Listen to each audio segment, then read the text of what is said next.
नमस्कार, मैं हूं संजीव श्रीवास्तव। आप देख रहे हैं 4 PM न्यूज नेटवर्क।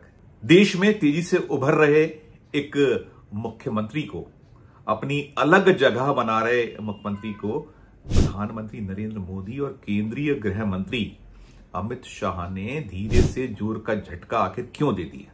क्यों उनकी जो तेजी से एक आभा फैल रही थी उस पर कहीं ना कहीं रोक क्यों और किस लिए लगा दी? इस सवाल की गूंज देश भर में जो भारतीय जनता पार्टी शासित राज्य हैं वहां भी हो रही है और राजनीतिक गलियारों के साथ साथ प्रशासनिक गलियारों में भी दिल्ली का जो रुख या रवैया है उसकी चर्चाएं जबरदस्त तरीके से हो रही हैं। मैं बात मध्य प्रदेश के मुख्यमंत्री मोहन यादव की कर रहा हूं। मोहन यादव मध्य प्रदेश के मुख्यमंत्री क्यों और कैसे बने थे या बनाए गए थे, ये किसी से छुपा नहीं है। जो पर्ची वाले मुख्यमंत्रियों की बात होती है, जब तंज कसा जाता है तो मोहन यादव को भी उसी श्रेणी या परिधि में रखा जाता है। और जब मध्य प्रदेश में 2023 के विधानसभा चुनाव में भारतीय जनता पार्टी बहुमत पाने में कामयाब हुई थी, शानदार बहुमत प्राप्त हुआ था उसे, तो जब मुख्यमंत्री पद की खोजबीन चली थी तो अचानक से एक चौंकाने वाला नाम, जैसी कि मोदी और शाह की शैली रही है, वो उन्होंने यहां दिया। तो यहां के अलावा राजस्थान में भी ऐसे ही हुआ था और यही कुछ छत्तीसगढ़ में भी देखने को मिला था। हालांकि छत्तीसगढ़ में नाम निकल के आता था, लेकिन जो चौंकाने वाली स्थिति जरूर रही थी, ऐसे ही मध्य प्रदेश में। और जो पर्ची की बात मैंने कही, तो जो मोदी और शाह की पसंद मोहन यादव, उनके साथ आखिर क्या कुछ हो गया है, इसकी जो चर्चा है वो मैं पूरी आपसे बात करूंगा, बताऊंगा। लेकिन मोहन यादव स्वयं सख्ते में है कि आखिर दिल्ली ने उन्हें ये ऐसा बेइज्जत क्यों कर दिया। ये ध्वनित यही हो रहा है क्योंकि मध्य प्रदेश में मुख्य सचिव पद पर एक नियुक्ति हुई और नियुक्ति को लेकर जो सिलसिला बीते 5-6 दिनों में चला है और अंतिम चरण में कुछ घंटों पहले दिल्ली ने जिस तरह की एक चोट की है, चोटी कहा जा रहा है, उस चोट से मोहन यादव भी तिलमिलाए हुए हैं और उनके जो बाकी समर्थक या जो अफसरान हैं जो दौड़ में शामिल थे, उन्हें भी कुछ समझ में नहीं आ रहा है।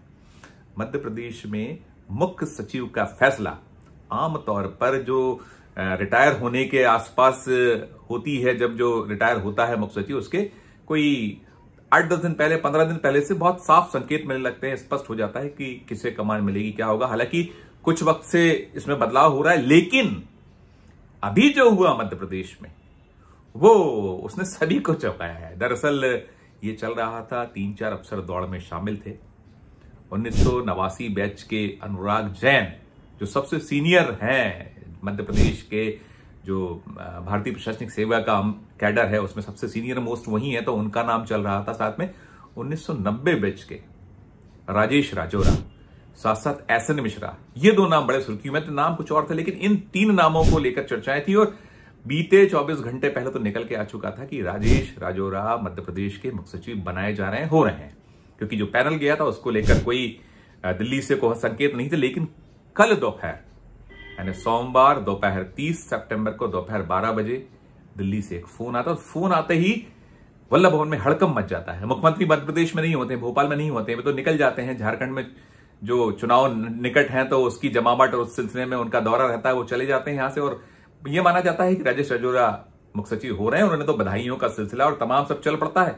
और 12 बजे जैसे ही फोन आता है दिल्ली से तो हड़कंप मचता है। हड़कंप यूं मचता है कि जो 1989 बैच के अफसर अनुराग जैन के नाम की एक मोहर लगती है कि उन्हें हम मुख्य सचिव बना रहे हैं, दिल्ली से आता है, और वे दिल्ली में ही प्रतिनियुक्त पर पदस्थ थे।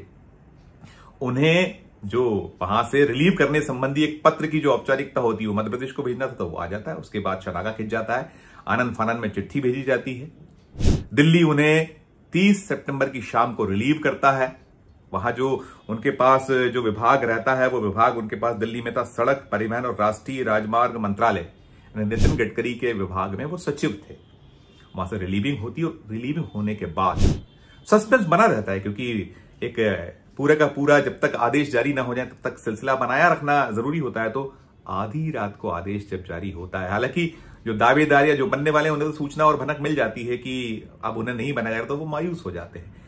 आधी रात को 30 सितंबर की आधी रात 1 अक्टूबर लगने के ठीक पहले आदेश निकलता है और अनुराग जैन मुख्य सचिव पद पर तैनात कर दिए जाते हैं। यह पूरा क्रम रहा है और ऐसा पहले कभी नहीं हुआ। बहुत याद नहीं आता, कभी एक आध बार हुआ, लेकिन अमूमन बहुत पहले स्थिति साफ हो जाती है। और ये जो अनुराग जैन है, इनका बनना इसलिए मोहन यादव या उनकी सरकार के लिए झटके की बात माना जा रहा है कि मोहन यादव तो बहुत शिद्दत से लगे थे कि राजेश राजौरा को मुख्य सचिव बनाया जाए। ये मुख्य सचिव जो होता है वो मुख्यमंत्री की पसंद होता है, लेकिन देखने में आ रहा है कि लंबे वक्त से दिल्ली का हस्तक्षेप होता है। यदि मुख्यमंत्री रीढ़वीन हो, उसकी ना चलती हो, मध्य प्रदेश या और ऐसे सूबे होते हैं जहां वो एक मोहरे के तौर पर है, और जैसा कहा ही गया है कि ये तो पर्ची वाले मुख्यमंत्री हैं, तो उनकी पूरी जो दिल्ली ही से स्वचालित होने वाली एक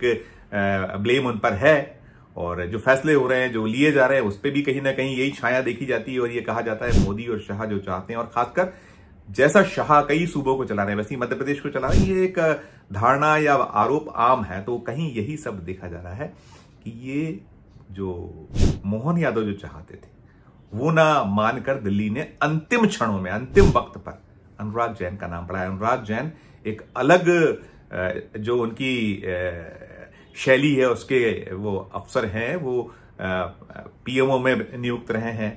वे केंद्र में जैसे प्रतिनियुक्ति पर भी थे ही थे बताया। इसके अलावा शिवराज सिंह कैबिनेट जब होती थी, शिवराज की सरकार मध्य प्रदेश में थी, 2 बार उस शिवराज सरकार में मुख्यमंत्री सचिवालय में सचिव रह चुके हैं, 2 मरतबा उन्होंने सेवाएं दी हैं।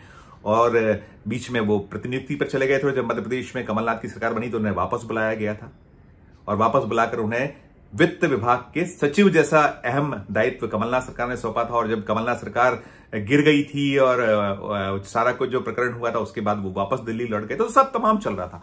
और एक सख्त मिजाज अफसरों में शुमार हैं, ईमानदार अफसरों में शुमार हैं। और तमाम सवाल यही उठ रहे हैं कि आखिर केंद्र ने ये कदम उठाया क्यों। बहुत सारे इसको लेकर इफ एंड बट हैं, कई तरह की चर्चाएं हैं, जितने मुंह उतनी बातें हैं। ये कहा जा रहा है कि अब जो उपयोग करते हैं मोदी और शाह मोहरों का, वैसा उपयोग हो चुका है। और बहुत सारे ऐसे फैसले रहे कि मोहन यादव ने शिवराज सरकार के बहुत से फैसले पलटे, कई सारे कदम जो दिल्ली के इशारों पर हुए, उसका जो अंदरूनी भारतीय जनता पार्टी की राजनीति वो परिलक्षित कहीं ना कहीं हुई। और ये जो है राजेश राजौरा से उनकी बेहतर ट्यूनिंग, बहुत शानदार ट्यूनिंग थी। और पहली बार ऐसा हुआ है कि जो मुख्यमंत्री सचिवालय है उसमें अपर मुख्य सचिव जो राजेश राजौरा हैं, थे अभी, अब तो मुख्य सचिव वेतनमान में उनका प्रमोशन है, तो वो उनको इसमें बनाया गया, सचिवालय में पदस्थ किया गया, मोहन यादव सचिवालय। वे उज्जैन के कलेक्टर रहे, अलग अलग उज्जैन जो संभाग है उसके प्रभारी भी हैं। बहुत सारी ट्यूनिंग्स तमाम है। और ऐसे में ये माना जा रहा था कि हो गया है जो राजेश राजौरा है उनकी नियुक्ति, उनका जो चीफ सेक्रेटरी पद पर ताजपोशी, लेकिन जो अंतिम समय पलट दिया जाना है इस फैसले को। तो ये सवालों के बहुत सारे, एक लंबी फहरिस्त है। कहीं ये भी जोड़कर देखा जा रहा है कि मध्य प्रदेश में मोहन यादव संभाल नहीं पा रहे हैं। लॉ एंड ऑर्डर जो गृह विभाग उनके अपने पास है, उसकी स्थिति बदतर है। साथ साथ जो बहुत सारे आरोप भ्रष्टाचार के घूम रहे हैं, गलियारों में लग रहे हैं, उछल रहे हैं, अलग अलग विपक्ष लगा रहा है। कई प्रकरण ऐसे हुए हैं जिसको लेकर बहुत सारे सवाल उठे हैं। जो मोहन यादव ने फैसले बदले शिवराज सिंह चौहान सरकार के, उसमें से कुछ निकल कर आए कि ऐसे अफसरों को जो रिटायर्ड थे, जिनके ऊपर बहुत सारे भ्रष्टाचार के आरोप थे, ईओडब्ल्यू में प्रकरण दर्ज था, उनको कहीं बहुत महत्वपूर्ण पदों पर जो है संविदा के तौर पर नियुक्त करते हुए दायित्व सौंप दिए गए। तमाम किस्म के आरोप है। तो सब कुछ चल रहा है और सबसे खास यही चल रहा है क्या मोहन यादव का वक्त पूरा हो गया है। क्योंकि पसंद तो वो मोदी और शाह की ही थे, उन्होंने ही उनको बनवाया था। अलग अलग सूबों में, खासकर उत्तर प्रदेश में जो अखिलेश यादव की कार्ड के तौर पर उन्हें देखा जाता रहा, उन्हें बिहार में तेजस्वी यादव की कार्ड के तौर पर देखा जाता रहा। वो चुनावों में, लोकसभा में उनका उपयोग भी हुआ और भी सूबों में होता रहा है। तो सब कुछ जो चल रहा है, अनेक सवाल हैं, बहुत सारे प्रश्न हैं जिनके जवाब आना है। ये सब जो है, चाहे वो भ्रष्टाचार के आरोप लगते हों, संभाल ना पाने के, जो ठीक से लॉ एंड ऑर्डर पे फेल होने, तमाम मोर्चों पर, वो सब आरोप अपनी जगह हैं। लेकिन मोहन यादव पसंद तो आखिर मोदी शाह के थे। फिर ऐसा क्या हुआ कि उन्हें एक अदद मुख्य सचिव उनकी पसंद का नहीं दिया गया? ऐसा होता है कि सीनियर मोस्ट जरूर हैं अनुराग जैन, केंद्र में वो प्रतिनियुक्ति पर थे और अगर केंद्र चाहता तो जो मोहन यादव चाह रहे थे वैसी कुछ यहां उनकी मंशा के अनुरूप फैसला हो सकता था। लेकिन क्यों पलटा गया, क्यों बदला गया? सवाल यही बड़ा है, क्या होने वाला है मध्य प्रदेश में?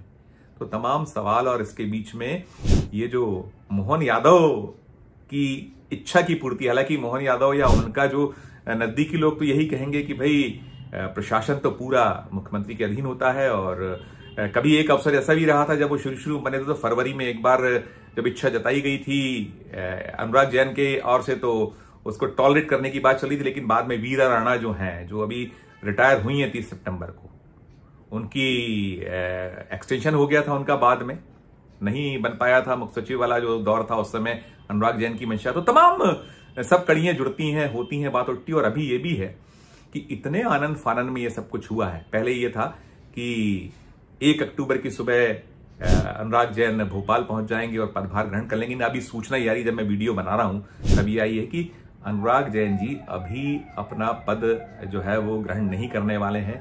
कड़वे दिन चल रहे हैं, तो कड़वे दिनों के बाद की उनकी मंशा है। अभी ये सूचना है, ये इसकी पुष्टि नहीं हो पाई है, लेकिन ये निकल कर आए नहीं, ये जरूर है कि आज नहीं पहुंचे। जिस वक्त मैं वीडियो बना रहा हूं तब तक उन्होंने मुख्य सचिव पद की कुर्सी नहीं संभाली। और अभी फिलहाल में क्योंकि वीरा राणा तो रिटायर हो गई हैं, तो जो नेक्स्ट टू उनका जो होता है उसको दे दिया गया है पद, वही संभालता है जो प्रक्रिया है। लेकिन ये सब कुछ दर्शाता या दिखलाता है कि किस एक ऊहापोह की स्थिति, आनंद फानन में सब कुछ हुआ है। और जो कुछ हुआ है उसने सवाल बहुत सारे छोड़े हैं। क्या होगा क्या नहीं होगा बाद में सामने निकल कर आएगा। पीछे की कहानी क्या है तो ये मोहन यादव बता सकते हैं, या प्रधानमंत्री, या जो इस बारे में फैसला लिया जाता है, दिल्ली ने फैसला सुनाया है, दिल्ली का फैसला है, तो वही लोग बता सकते हैं कि सब कुछ क्यों इतना डिले हुआ। यदि अनुराग जैन को ही ये दायित्व सौंपना था तो इतने विलंब क्यों किया गया, पहले क्यों नहीं फैसला ले लिया गया, और क्यों नहीं बता दिया गया मध्य प्रदेश को कि हमारी मंशा ये आखिर में क्यों हुआ। ये बहुत सारे सवाल अनुत्तरित है, जिनका जवाब आएगा देर सवेर। लेकिन कुल मिलाकर अभी मोहन यादव और राजेश राजौर दोनों ही बेहद सकते हैं। मगर उनके जो अनुयायी या समर्थक है, जो बधाई दे चुके थे, उनका चेहरा भी कहीं ना कहीं उतरा हुआ है और दुखी है। इस वीडियो में फिलहाल इतना ही। हम फिर किसी नए विषय, किसी नए वीडियो के साथ आपके समक्ष हाजिर होंगे। हमारा अनुरोध यही है कि ये जो राजनीति है, अब मुख्य सचिव जैसा फैसला दिल्ली करती है किसी राज्य को चलाने का, यानी ये केंद्र शासित प्रदेश जैसा हो गया कि जैसे एलजी बैठाया जाता है, वो किया जाता है, वैसे ही कुछ है कि रिमोट से चलेगा स्टेट। कहने को हमारा राज्य जो है राज्य है, स्वतंत्र है, दर्जा है उसके पास, लेकिन स्थितियां उसकी वैसी ही हैं जैसे चाहे दिल्ली हो या जैसे जम्मू कश्मीर को अधिकार दिए गए हैं, वही कुछ कंट्रोल दिल्ली करता है। तो इस पे आपकी जो प्रतिक्रिया हो हमारे इस वीडियो कमेंट बॉक्स में जाके जरूर दीजिएगा। हमारे जो अगर आपको खबर पसंद आ रही है तो हमारे ये जो चैनल है उसे लाइक कीजिए, सब्सक्राइब कीजिए, और यदि ज्वाइन नहीं किया है तो ज्वाइन का बटन जरूर दबाइए। प्यार और स्नेह बनाए रखिए और देखते रहिए 4PM न्यूज नेटवर्क। धन्यवाद, नमस्कार।